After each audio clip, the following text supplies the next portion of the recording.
बिस्मिल्लाहिर्रहमानिर्रहीम। मुअज़्ज़ज़ सामीन, रेडियो आपकी आवाज़, टीवी चैनल आपकी आवाज़, असलम महर आवाम की आवाज़ के साथ कोपनहेगन की मारूफ कारोबारी शख्सियत, सियासी समाजी मोहतरम जनाब मियाँ मुनीर साहब से पाकिस्तान की सियासत, कारोबार, तारकीन वतन जो डेनमार्क में मुकीम हैं, इनके बारे में इनके ख्यालात हम सुनने वालों को, नाजरीन तक पहुँचाने के लिए इनके उस दफ्तर में हैं।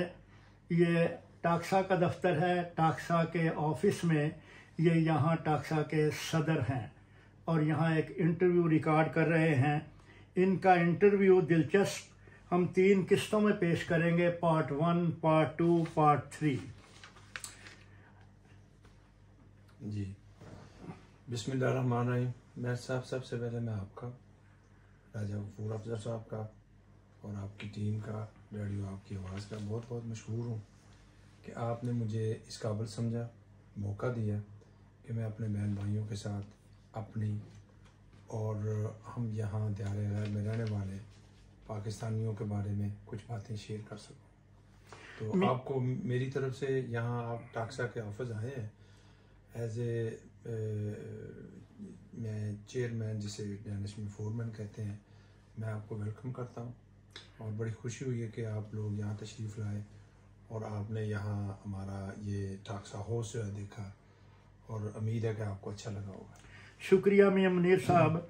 मैंने अपने इब्तदाइया में ये बात कही है कि आप एक मारूफ कारोबारी शख्सियत, सियासी शख्सियत और समाजी शख्सियत, और पाकिस्तान कम्युनिटी जो डेनमार्क में है उनकी तकरीबन हर तकरीब में मैं आपको देखता रहता हूँ।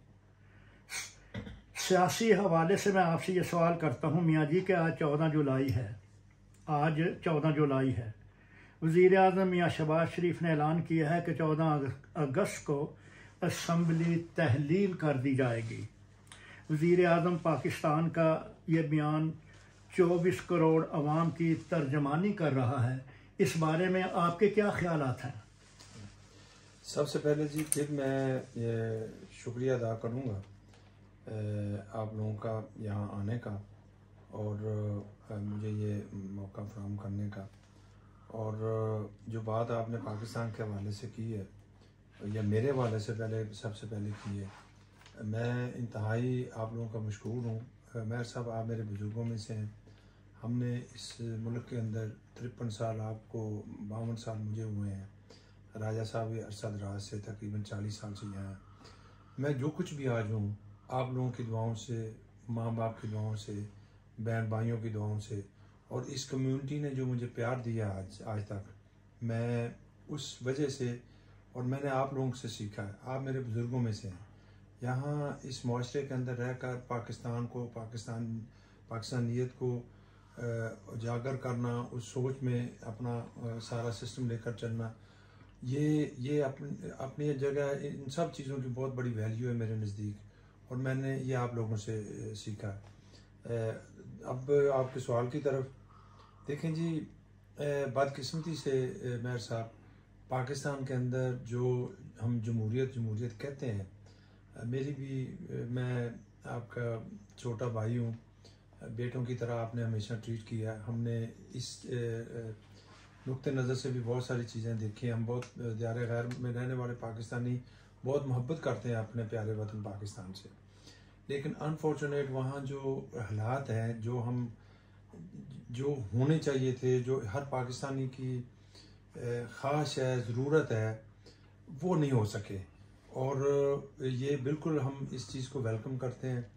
मैं इस डिटेल में नहीं जाना चाहता कि ये सिटिंग गवर्नमेंट कैसे आई, क्यों आई, लेकिन लेट्स है कि जैसे भी है, अगर अब यहाँ से आगे चीज़ें बेहतर हो सकती हैं, दुरुस्त हो सकती हैं, तो हमें उस बात पर उम्मीद रखनी चाहिए। ये असम्बलियों की मुद्दत इससे आगे जा ही नहीं सकती।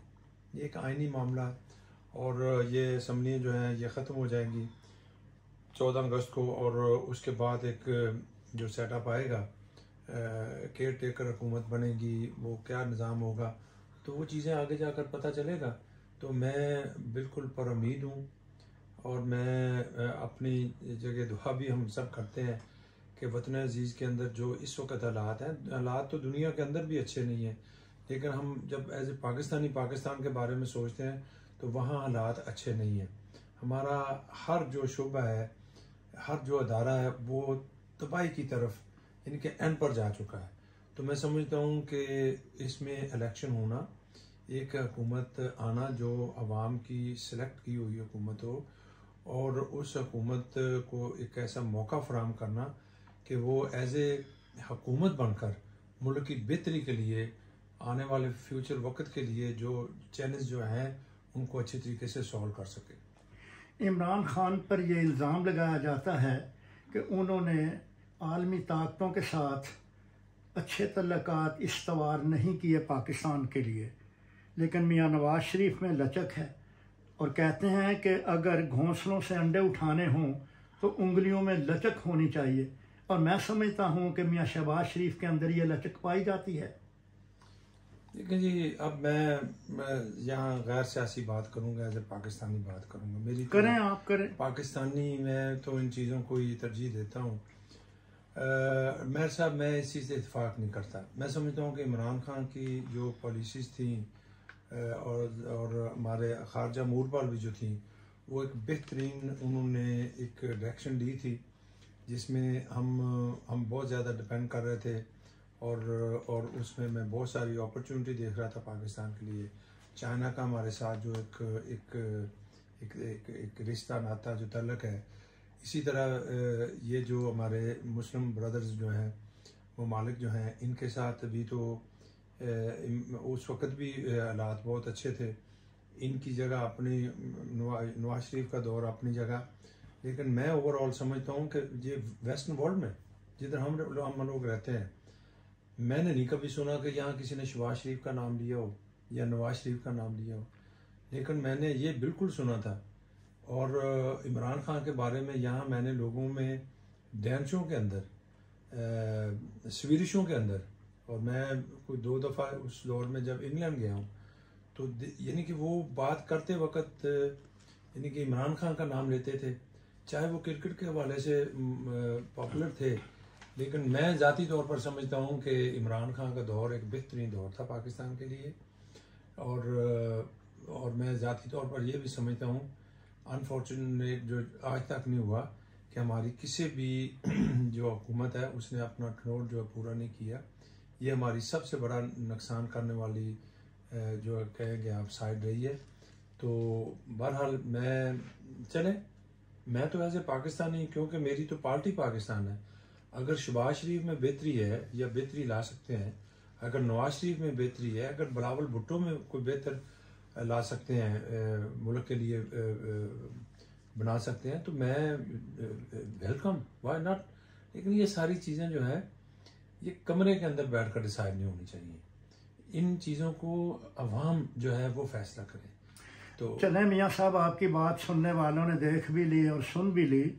आपका ना पीपल पार्टी से ताल्लुक़ है, ना मुस्लिम लीग नून से, और ना ही आप पीटीआई के जियाले हैं। आपने अभी फरमाया कि मेरी पार्टी या मेरी हमदर्दियाँ पाकिस्तान पाकिस्तान पार्टी से हैं, जिसके बानी हज़रत कायद आज़म रहमतुल्लाह अलैह।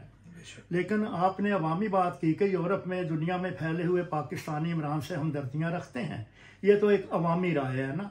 लेकिन IMF के डायरेक्टर ने आज बयान दिया है, और मैं अभी जब इंटरव्यू कर रहा हूँ, कुछ मिनट पहले मैंने ये बयान खुद पढ़ा है पाकिस्तान टेलीविज़न पर, कि वर्ल्ड बैंक के डायरेक्टर कहते हैं कि हम शहबाज शरीफ के साथ काम करके खुशी महसूस कर रहे हैं। देखें, वो अदारे जो हैं वो अपना काम करते हैं।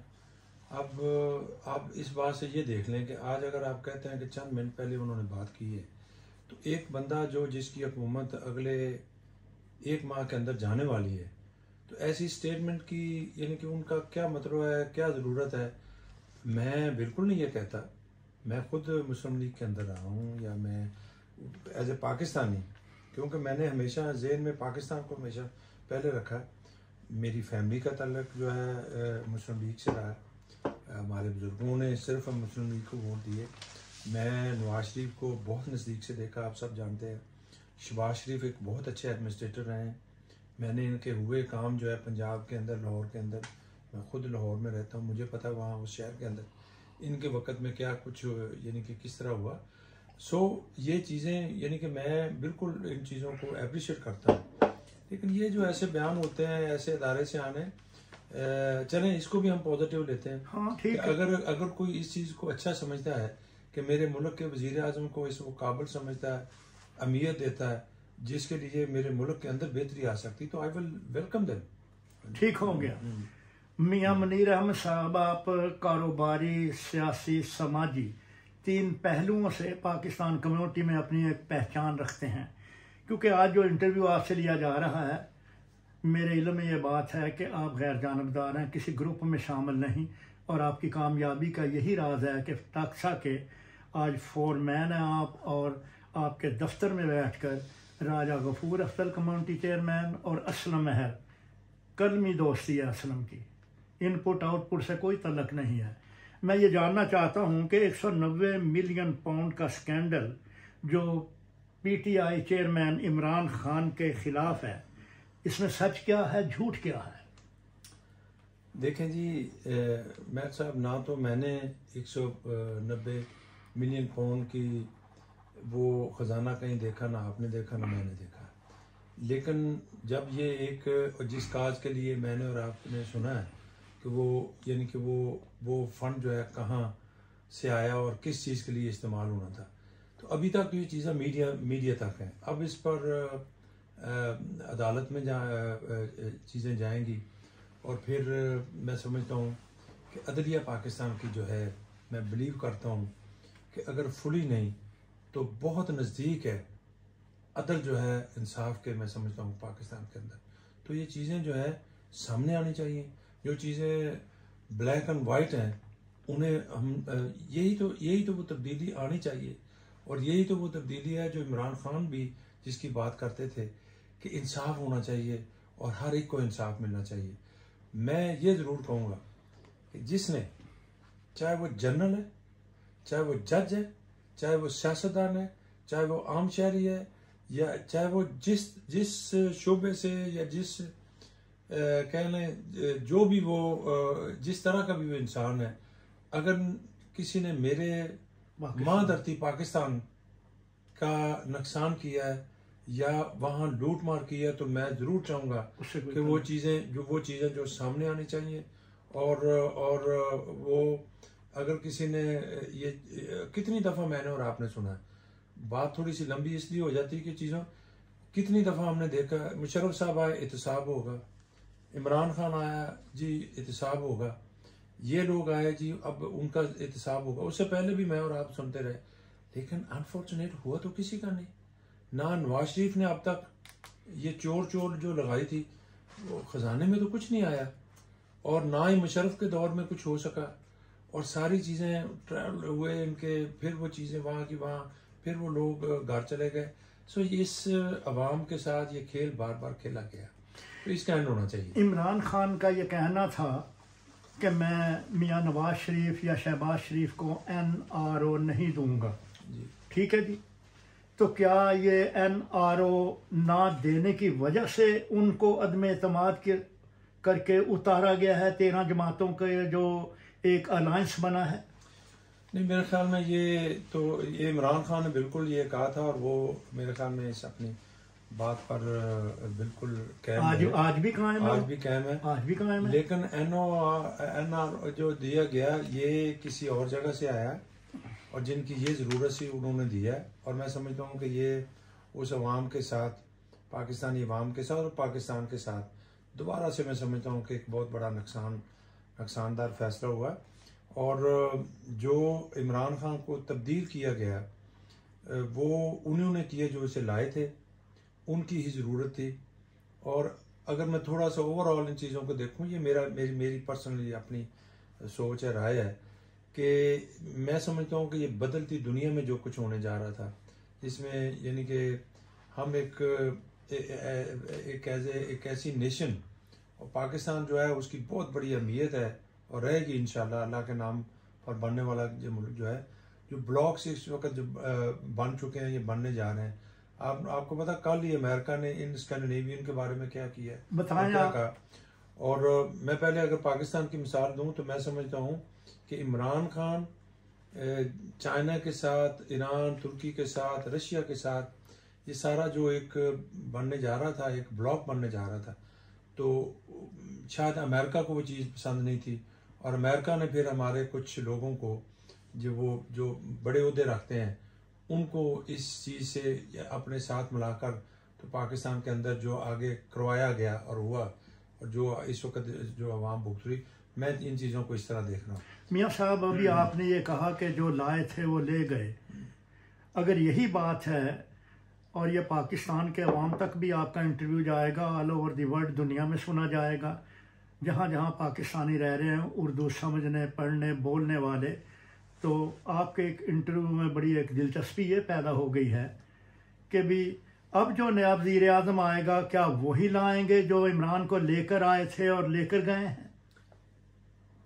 बदकिस्मती से जो मैंने देखा है और जो जहाँ तक मेरी इस आखिर मेरी भी एक 12 साल आपका अरसा गुजरा है, और मैंने सदी हो गई है। मुझे अल्लाह ताला ने बहुत सारे मौके दिए हैं आपकी दुआओं से। आप दोनों मेरे बुजुर्ग हैं, जैसे मैं पहले अर्ज की, मुझे बहुत सारे मौके मिले हैं इन लोगों को नज़दीक से देखने के, तो मैं इन चीज़ों को इस तरह बिल्कुल देख रहा हूँ और मैं ये समझ चुका हूँ कि पाकिस्तान के अंदर जो है, देखें फ़ौज मेरी, जैसे पाकिस्तान मेरा, आपका इस तरह फ़ौज मेरी, और आई सलूट देम। मैं उन माओं के बच्चों को, उन माओं को सलाम करता हूँ और मैं समझता हूँ कि ये ख़ुदादाद पाकिस्तान, अल्लाह ये कलमा पाक पर बनने वाली जो रियासत है इसने कायम रहना, लेकिन डे फर्स्ट से, इसके बनने से पहले और बनने से और आज तक इसके साथ एक सख्त रवैया, सख्त जो इसे नुकसान पहुँचाने की प्लानिंग, जो सारी चीज़ें इसके इर्द गिर्द घूमती फिरती रही आज तक और रहेंगी। मैं इस चीज़ को इस तरह मैं साहब देखता हूँ कि फतह मक्का के बाद जो यहूदी और मुसलमानों की जो लड़ाई थी कह लें, वो आज तक वो कायम है और क़यामत तक रहनी है। और उसमें मैं पाकिस्तान का किरदार जो है बहुत बड़ा देख रहा हूँ और मैं समझता हूँ कि उससे हमें बहुत कुछ सीखना चाहिए था। बात फिर दूसरी तरफ चलेगी।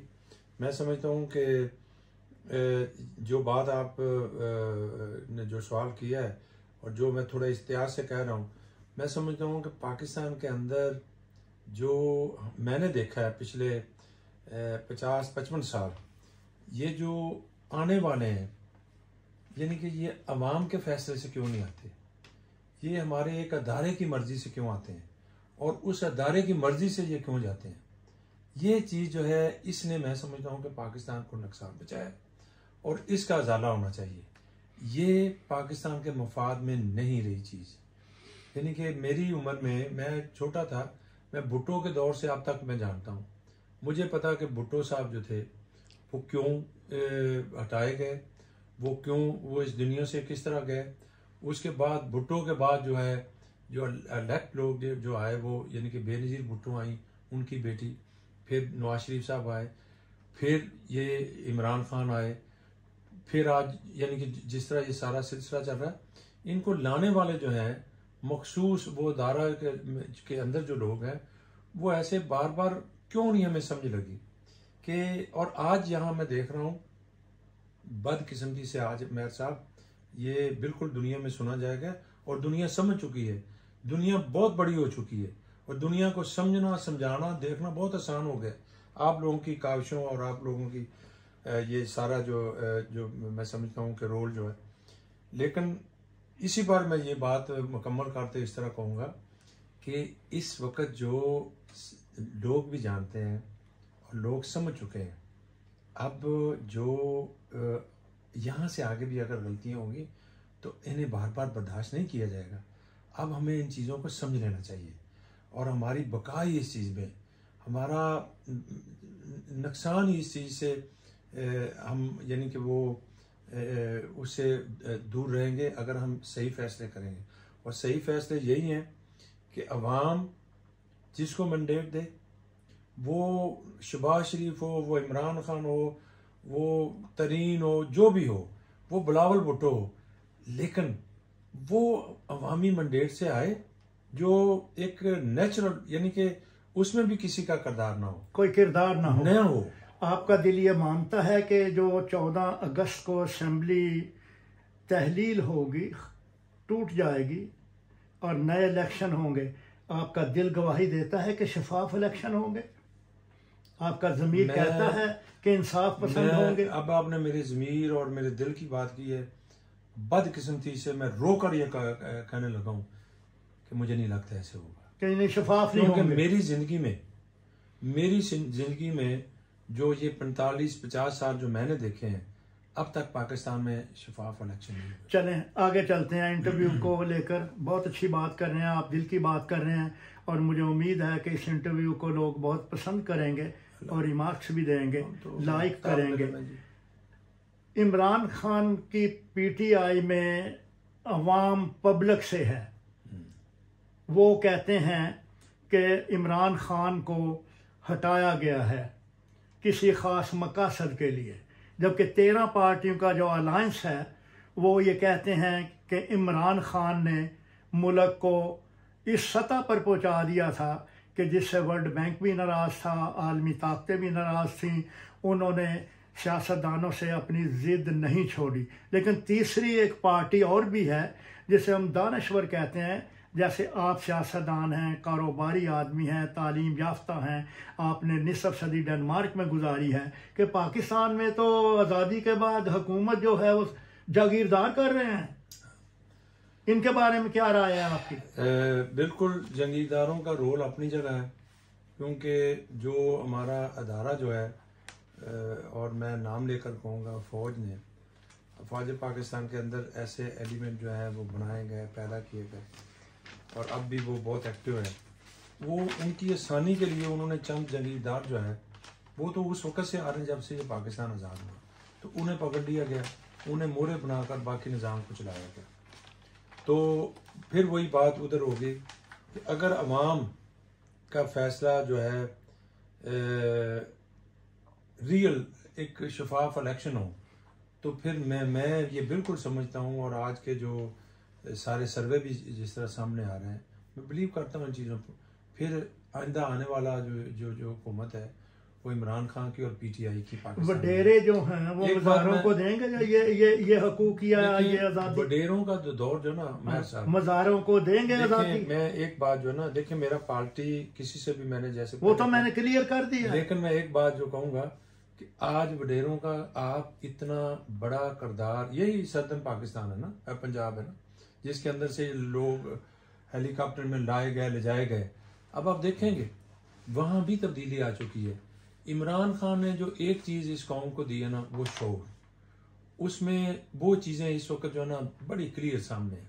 और दूसरी जो बात आपने पहले की थी कि आलमी ताकतें, कौन सी आलमी ताकत है? आलमी ताकतें नहीं, अमेरिका को इमरान खान नापसंद था, क्योंकि अमेरिका का जो कंसेप्ट था तो उसमें ज़ाया हो रहा था, वो उनका एक अपना एजेंडा था, उसमें चाइना जो है वो उन्हें वहाँ क्लैश हो रही थी चीज़ें। तो हमें ज़रूरत थी अपने मुल्क के लिए, अपने मुल्क की बेहतरी के लिए, कि हम, चाइना हमारा दोस्त है। चाइना ने, आपको पता कि चाइना जो है सुपर पावर यानी कि नंबर 1 जो है इस वक्त बन चुकी है, और इसी तरह माली लिहाज से भी।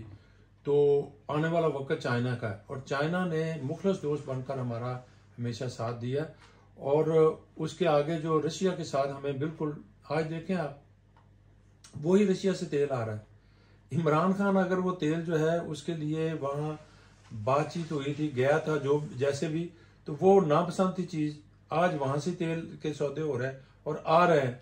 सो मैं नहीं समझता कि आलमी ताकतें थी, वो एक अमेरिका था जिसे वो नापसंद था, और अमेरिका के कुछ एलिमेंट इस मुल्क के अंदर हमेशा जो रहे थे, उन्होंने अपना किरदार जो है वो उसे निभा कर दिया है। तो हालात वहाँ के जैसे आपके सामने। तो फिर मैंने तो ये नहीं कहा कि भाई अमेरिका ने उतारा, लेकिन इमरान खान ने ओपन एक ख़त लहराया और कहा कि ये ख़त जो है साइफर, जिसका नाम है, कि ये अमेरिका ने मुझे जो है निकालने के लिए लिखा, तो लिहाजा ये तो आपके पीटीआई के चेयरमैन ने बराह रास्त इल्ज़ाम लगाया अमेरिका के ऊपर। और मैं आपको, जहाँ तक मेरी मैं तालिब इल्म हूँ और जहाँ तक मेरी नाकस सी वो तो तल्लुकात तो फिर बगारे इमरान ने है ना। नहीं हाँ। देखें वो जहाँ तक अमेरिका और वो सारी चीजें उसने लहरा कर वो हकीकत है। इस चीज पर वर्क हुई थी। अच्छा। इस चीज को यानी कि इस चीज के लिए उन्होंने एक जो जरदारी साहब के चहेते थे उस मुल्क के अंदर जो सफीर रहे थे वो वहाँ उन्होंने अपना काम दिखाया। और फिर ये चीज़ें तो देखें ना, ये पड़ा हुआ ना अपना एक टेलीफोन हमारे सामने। मैं साहब जैसे मैंने पहले कहा, अब दुनिया बहुत छोटी हो चुकी है और चीज़ें बहुत बड़ी हो चुकी हैं। सो इमरान खान को बच्चा नहीं था उसने जो बात की थी, हकीकत वही है जो इमरान खान ने कही थी और जिस तरह ये हुआ है। अब उसके बाद चीज़ें यानी कि जिस तरफ गई हैं या ले जाई गई हैं वो फिर आपको पता कि ये कंट्रोल तो फिर हो जाते हैं ना जब चीज़ों को इस तरह करना हो। इसी तरह हमने आधा मुल्क गवाया, वो भी साजिशें ऐसे ही थी। बहरहाल इसमें फिर कभी एक लंबी बात होगी। मैं बिल्कुल बिलीव करता हूँ, मैं इस बात को अपने सोर्स से ये जानता हूँ कि वो सारी चीज़ें इमरान खान की हुकूमत, देखिए मैं इस नुक्ते नज़र से भी जानता हूँ हर चीज़ की जो है आज यानी कि आप निकाल सकते हो, क्या कहते हैं, रिकॉर्ड निकाल सकते हो। उस वक्त आपका ग्रोथ रेट क्या था, क्या ये इमरान खान की बनाई इंटरनेशनली रिपोर्ट्स थी, आपकी एक्सपोर्ट कहाँ तक गई थी। मैं और आप या राजा साहब क्या डेनमार्क में हम नहीं देख रहे थे। मुझे पता, मेरा आपको पता फैसलाबाद से भी तल्लक है। फैसलाबाद की टेक्सटाइल इंडस्ट्री पहली दफ़ा हिस्ट्री में इतना बूस्ट कर रही थी। सो ये सारी चीज़ें, और कोविड के बाद, और फिर कोविड को जिस तरीके से उस वक्त हैंडल किया गया, तो मैं तो समझता हूँ कि अब तो वो टाइम आने लगा था कि अगले 2 साल अगर उसे मिलते तो चीज़ें बिल्कुल यानी कि दूर दूर तक भी ऐसी ना होती जो जिससे हम गुजरे हैं। आज आप जाकर तो देखें, आपको पता, मैं कल की बात है, मेरे ड्राइवर ने रोते हुए फ़ोन किया। मैं नहीं बताऊंगा, लेकिन एक अच्छी तनख्वाह लेता है वो, और बहुत अच्छा, बहुत मुखलस हमारा बच्चा अपना, पिछले यानी कि 25-30 साल से मेरी फैमिली, मेरे घर के साथ उसका तल्लुक। वो रो कर कहने लगा, भाईजान ये हालात हैं। यानी कि आप एक आम पाकिस्तानी के हालात जो है आप जानते हैं मेरे साहब कि ये चीज़ें क्यों इस तरह हुई। यानी कि ये अब मैं क्या क्या चीज़ आपको बनाऊं, तो ये सारा कुछ जो है पाकिस्तानी अवाम ये बोझ नहीं उठा सकती। और चीज़ें जो एक वेल सेटल थी, जिस डायरेक्शन में काम हो रहा था, अगर वो कंटिन्यू रहता तो मैं नहीं समझता कि ये पाकिस्तान के अंदर जो इस वक्त हालात पैदा हुए हैं कि आप तो कुछ गोल देखें ना, इससे बड़ा मजाक क्या हो सकता है। आप बड़े खुश हैं कि IMF ने आपको 3 अरब डॉलर जो है दे दिए। और यार आप आधार लेने के लिए आप इतनी बड़ी खुशियां कर रहे हो, आपने आधार पैसे लिए और आप बैंकरप्ट हुए पड़े हैं। अभी भी ये बातें आप जाकर इंटरनल देखें कि हालात क्या है मुल्क के। आप बड़े खुश हैं कि सऊदी अरब ने आपको 2 अरब दे दिए, UAE ने 1 अरब दे दिया, चाइना ने 3.5 अरब दे दिया। ये तो लोन है यार, ये हमने देना भी है वापस। कहां से देंगे हम देंगे कि अगर मुल्क के अंदर एक ऐसे इलेक्शन हो जो चाहे शहबाज शरीफ आए, लेकिन अवाम के मंडेट से आए और उन्हें काम करने का मौका दिया जाए, और फिर अगर वो काम ना करें तो अवाम उन्हें तारे। मैं आपकी इस बात से मुत्तफिक हूँ कि अगर अवाम के मैंडेट से हुकूमतें बने, वज़ीर आज़म बने, वज़ीर बने, मशीर बने, आला ओहदों पर फायज हों, तो फिर तो हमारी तकदीर बदल जाएगी। पाकिस्तान जो एक तरक्की याफ्ता मुल्क बन सकता है। बिल्कुल। लेकिन ये तो शहबाज शरीफ का कारनामा है कि एक रोटियां लगाने वाले को उसने वजीफ़ा दिया। आज वो लड़का जो है MO कॉलेज का लेक्चरार है, और अगर इसी तरह किसी और रोटियां पकाने वाले को वजीफ़ा मिले, गरीब आदमी को, तो वो मुल्क का वज़ीर आज़म भी तो बन सकता है।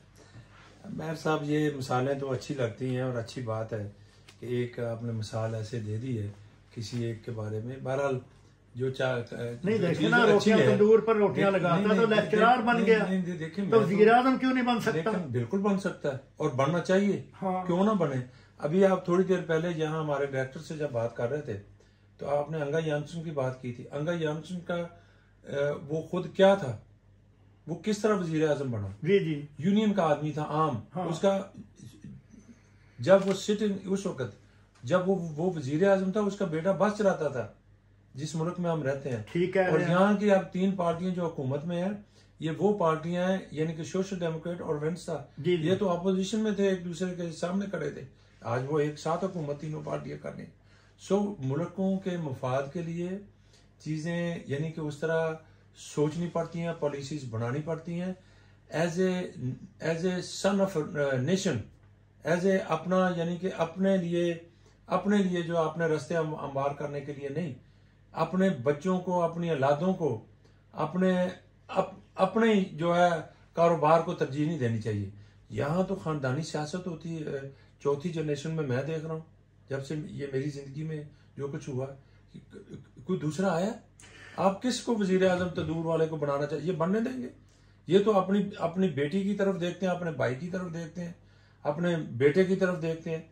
अगर आप पीपल्स पार्टी को देखते, सारी पीपल्स पार्टी में, पीपल्स पार्टी सबसे पुरानी जमहूरी पार्टियों में, जो बाकी मुस्लिम लीग तो आपको पता कई हिस्सों में तकसीम होगी, तो इसके यहाँ क्या भुट्टो खानदान के अलावा कोई और नहीं है पैदा हुआ जो इससे टेक ओवर कर सकता है? या यही था भुट्टो, उसकी बीवी, उसकी बेटी और बेटी का बेटा? ये कौन सी सियासत हम खेल रहे हैं? तो ये तब्दीली कौन लाएगा? इमरान खान ये अवाम को लानी चाहिए। ये उन लोगों को नहीं लानी चाहिए, ये 4-5 जिनको आप गिन सकते हैं, जो मैं खुद कर कहूंगा, ये इन जनरल्स की बार बार जो है ना पॉलिसियां नहीं होनी चाहिए कि जिसको ये मर्जी लाएं, जिसको मर्जी ये घर भेज दें। ये सिस्टम जो है ये नहीं चल सकता। इंडिया आगे चलते हैं। अब एक सवाल मेरे जहन में अभी घूम रहा है कि इंडिया ने चांद गाड़ी चांद पर भेज दी है और हम अभी तक रोना रो रहे हैं कि हम डिफॉल्ट ना हो जाए। देखें जी, मैं तो दोनों मुल्क एक ही वक्त में आजाद हुए। मैं इस मामले में बड़ा नेशनलिस्ट हूँ। हम पाकिस्तानी, मैं इंडिया की तारीफ जो है, लेकिन हकीकत को मैं तारीफ नहीं कर रहा, मैं तरक्की की बात कर रहा हूं। अब मैंने आजाद एक दिन हुए हैं, मैंने ये खबर पढ़ी है।